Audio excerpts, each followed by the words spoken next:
বরাবরই বাংলাদেশকে আয়তন দিয়ে ওজন মাপে। এটি খুবই দুঃখজনক ব্যাপার। ভারতে কিন্তু কাঁচা পায়খানা এখনো আছে।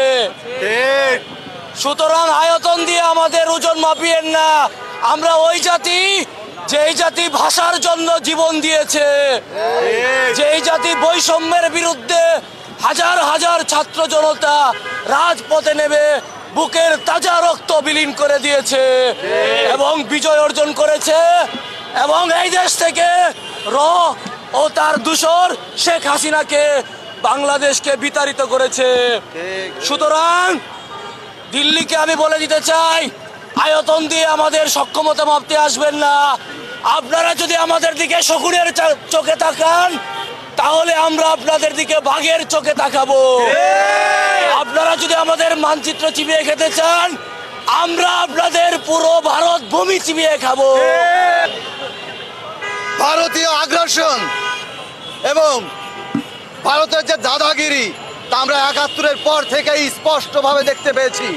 কিন্তু বাংলাদেশের জনগণের বিপরীতে যে সরকারগুলো হয়েছিল এবং সেই সরকারগুলোর লেজুড়ি ভিত্তির কারণে ভারত আমাদের দেশে যে আধিপত্য প্রতিষ্ঠা করেছিল, সেটার বিপক্ষে বিপ্লবের মাধ্যমে বর্তমান সরকার সীমান্ত হত্যা এবং সেই সীমান্ত হত্যার বিরুদ্ধে বাংলাদেশের মানুষ সবসময় ছিল। আজকে পঞ্চগড়ে যে হত্যার শিকার হয়েছে, সেই বিষয়ে একটা কথা ভারতের উদ্দেশ্য বলতে চাই। আমরা বড়াই গ্রামের যে হত্যাকাণ্ড এবং যে যুদ্ধ, সেই যুদ্ধ কিন্তু বাংলাদেশ করেছিল।